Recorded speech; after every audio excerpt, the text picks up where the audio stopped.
Peter Obi has threatened Kenneth Okonkwo with $5 billion defamation lawsuit, demand he takes back his statement within 7 days.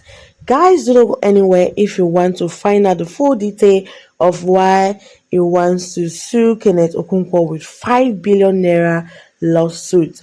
But before then, if you are new to my channel, you have not subscribed yet, what are you waiting for? Please click that subscribe button. And to my returning subscribers, God bless you so much for always coming back to watch my new upload. So guys, let's dive right into the main reason of this video. Peter Obi threatens Kenneth Okonkwo with $5 billion defamation lawsuits, demands apology within 7 days. Peter Obi, through his lawyers, has given Kenneth Okonkwo 7 days to withdraw some statements he made during a Channel TV interview. Obi's legal team accused Okonkwo of making false claims that Obi and some Southeast NDC leaders demanded $10 million bribe from aspirants and paid candidates from a hotel room, collected money from people abroad, and were involved in criminal activities. The lawyers said the allegations are false and damaging to Obi's reputation, making him look like a fraudster, scammer, and someone involved in illegal activities. Peter Obi is demanding that Okonkwo publicly take back the statements, apologize on all platforms where the claims were shared, and pay $5 billion in damages.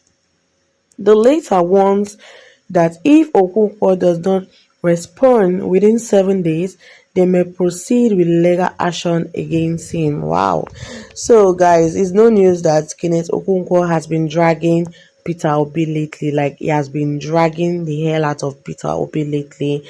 Recently, he went on Channel News TV and he said so many things about Peter Obi. So guys, let me allow you guys to watch what he said and why Peter Obi angrily demands an apology. Keep on watching guys, and please comment your opinion down below after watching, and do not forget to subscribe. Anybody who is voting for NDC and Peter Obi is voting for criminality, and I will prove it with facts. I will call names. There is one man called Obunike Ohebu, the House of Representatives aspirant, Newi North and Newi South, and Ekusigo local government from Anambra State. He sent an SOS to me, and he said that Peter Obi is now the head of the criminality, that they were scammed in NDC. And he said, Okonkwo went back to his people and made sure that every constituency produced one candidate so that they will not be scammed. But Peter Obi told them that all of them, the aspirants, should go into the field, and that they thought they were going to have primaries. Remember, Sereka Dixon came out and said, once you pay your expression of interest form, you are not going to pay any money. When you are now the one that is nominated, that's when they will take nomination fee.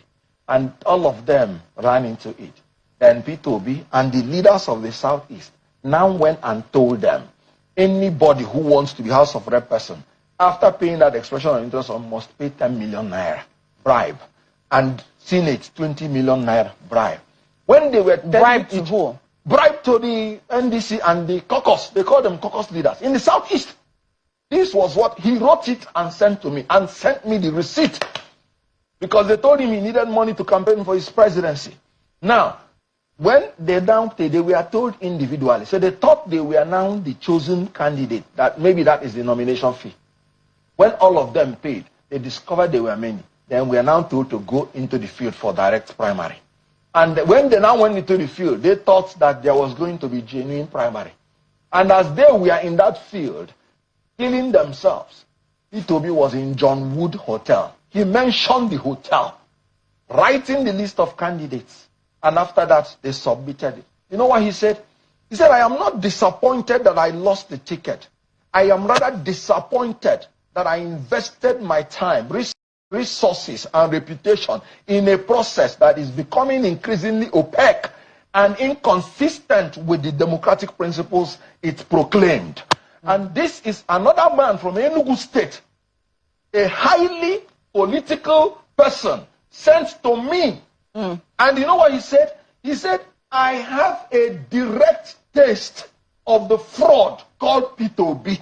Recently in NDC. But we must put that, yes. NDC has become a national dialogue for criminality. No, but just a moment. Discussion of criminal. Mr. Okonkwo, you do acknowledge that that was the testimony of one person, and it's an allegation. No. You haven't investigated that. Hold on. To be able to say you did your own investigation, yes, and you found it to be true. What, did you know what Aisha said?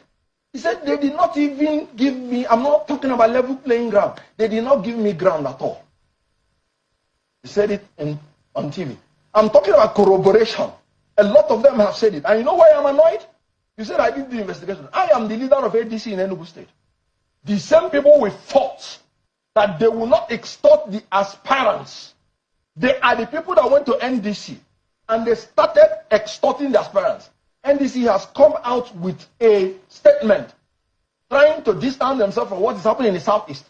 And they said it is the caucus leaders in the Southeast that are responsible. Yeah. P2B from Anambra State, Okwesile Nwodo from Enugu State, Ugochukwu Onyema from Abia State, Achiku Denwa from Imo State, and what else is remaining? Yeah, but don't you think that yes. is? I mean, Sam I'm not trying to 5 states in the Southeast. Exonerate. You know what anyone. I'm telling you? We want to bring new leadership in the Southeast because of leaders like this. That is why Southeast has been coming last in Nigerian politics. Southeast people are marginalized in the federal government. We fight to eat. And after that, some of our leaders are calling us and scamming us. I told them that Peter is going to scam them. Yeah, but that is a political con man. Look at what is happening. I'm saying that, again, you will go to diaspora. I don't give shish, but you collect shish. Mr. Okonkwo, I think it's important. I think it's P2B's temperament and his capacity is incompatible with the requirement of Nigeria of today. So the ADC cannot possibly be missing anything. Recall that before he came to ADC in December 31st, his political career was already dead. He was losing his polling unit in his own state by the gubernatorial candidate that he chose by himself. Recall that even when one member of the House of Assembly of Labour Party died, they fielded his widow to know whether they can get the sympathy of the people. But because of the rejection of Anambra people to P2B's leadership star, they still voted against the innocent widow. So recall that before he entered ADC, his political career was already dead. So dead that he could not even enter ADC from his own state, Anambra State. He entered ADC from Enugu State, my own state, where he believed that the toxin will not overwhelm him. So ADC actually gave him a lifeline. P2B needed ADC. ADC did not need him because we were already moving on without him.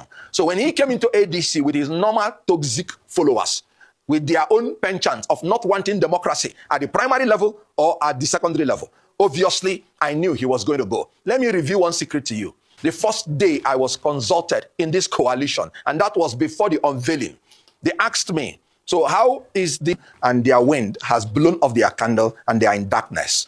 Take my words for it. Kenneth Okonkwo. KO is not okay. I said I wasn't going to speak for him again. I said I will not speak for a man that I don't understand his position on important national issues. I said I will not speak for a man who, even if he wins and Nigerians give him his vote, he does not have what it takes. He does not have the capacity to even secure his own victory. So the issue of saying whether the coalition will be affected, the coalition will not be affected in any way. P2B, within 6 months, changed parties 3 times. You could recall, since he defected to NDC, I've not taken it as anything serious or anything relevant to bother myself. Because by December 30th, he was a member of Labour Party. By December 31st, he was a member of ADC. By May 3rd, he is a member of NDC. I am sure, if not for the restriction in the Electoral Act, before the close of the registration or the membership time, I'm sure he will be a member of another party. That is his nature. But let me say it. Changing parties is not what questions your capacity, your competence, or your character. It is the reason that you adduced for changing the party.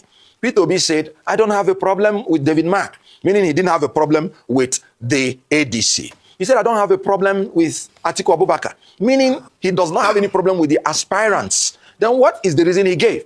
He said, I don't like challenges. I don't like trouble. ADC is going through challenges, legal and otherwise. And I like to run away to where there is peace, to where there is no trouble. And I now ask, how can this same man ask Nigerians to entrust Nigeria in his care when Nigeria is the most challenged country in the world today. Nigeria is both physically and mentally challenged in all capacity. Nigeria is the fourth most terrorized nation on earth. Nigeria has borrowed itself to bankruptcy. Nigeria, as I'm talking to you, the bandits tie people on the tree and put fire under them to burn them in Kwara, in Kogi, in Niger. So how can a man who says running away from challenges be able to face the challenges we are facing in Nigeria today? I am sorry. The P2B's temperament and his capacity is incompatible with the requirement of Nigeria of today. So the ADC cannot possibly be missing anything. Recall that before he came to ADC in December 31st, his political career was already dead. He was losing his polling unit in his own state by the gubernatorial candidate that he chose by himself. Recall that even when one member of the House of Assembly of Labour Party died, they fielded his widow to know whether they can get the sympathy of the people. But because of the rejection of Anambra people to Peter Obi's leadership star, they still voted against the innocent widow. So recall that before he entered ADC, his political career was already dead. So dead that he could not even enter ADC from his own state, Anambra State. He entered ADC from Enugu State, my own state, where he believed that the toxic on the toxin will not overwhelm him. So ADC actually gave him a lifeline. Peter Obi needed ADC. ADC did not need him because we were already moving on without him. So when he came into ADC with his normal toxic followers, with their own penchant of not wanting democracy at the primary level or at the secondary level, obviously, I knew he was going to go. Let me reveal one secret to you. The first day I was consulted in this coalition, and that was before the unveiling, they asked me, so how is the possibility of ADC performing in the Southeast? I told them plainly and straight away, don't build anything on P2B because he's not going to contest under ADC because he will eventually leave. Why was I so sure? Because he's a man that has morbid fear for primary election. He has never been in one, and he will not be in one until he finishes his political career. He became a governor. He entered into primary election. He failed and lost to Ralph Mosu in Apuga. And then he still managed to find the leaders to cancel that primary, and they still gave him the ticket. That was how he became governor. And so when he gave the reason of challenges, of course, he lied, because his main reason is that he does not want to face the primary election. And let me tell you another thing, because ADC was fully prepared to convince the whole world that P2B is not interested in democracy. When he came into ADC, he gave a condition that he should be allowed to produce the National Organization Secretary, National Organizing Secretary, NOS. And the reason he gave is that so that he will be the one to conduct the primary. And ADC said, fine, take. When we were doing the e-registration, P2B again and his followers asked to be in charge of the e-registration. And that was why they put my sister, Aisha Yusuf, to be in charge and Obi aid, so that all the members of ADC in the primary will be determined by P2B. And then P2B was to organize the primary. That was why you did not hear him say, this primary is dollarized, is monetized. That's the reason I'm going. Because he was to be the one to organize the primary. Yet, he was still afraid of free and fair election. Not, of course, of zoning. Because he went to even southern aspirants in order for them to step down for him. So he's a man who is afraid of free and fair primary election. So he left. Of course, I knew he was going to leave. And then ADC is moving on. Allow me to interrupt you, for the sake of time. Now, you have said that it was the ADC that gave Mr. Peter Obi a lifeline. You said his political career was dead even before he joined the APC. Was dead. But some analysts, believe the continuous high-profile defection from ADC is due to the exit of Peter Obi and Rabiu Kwankwanso. Of course, they have their followers, they have the obedient movement, they have the Kwankwansia movement. So I'm wondering then what the ADC is doing to prevent more high-profile defections and how the exit, of this political heavyweights, whom you might dispute it, but they do have their followers, and those followers would have benefited the ADC if they had stayed in the party. So what has been done to prevent more defections? How is the party planning to rally, from all these exits? Well, first of all, let me even tell you that some people who even wanted to follow him are already coming back.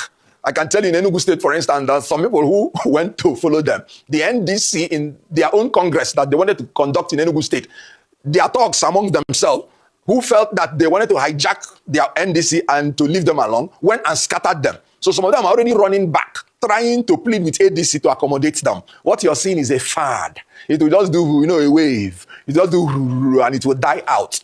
Naturally, some people from Anambra State, some legislators who believe that they needed an Obi to win, not that they know he will win. They know he will not win. I will tell you what one Igbo elite, very brilliant, high person in the society, he comes on air and he talks well about Obi. So one day he met me And then he was telling me that, look, when we saw you in 2022, 2023 talking about Obi, you were so sincere. Then we knew that you didn't know him very well. We know that one day you will leave. I was shocked.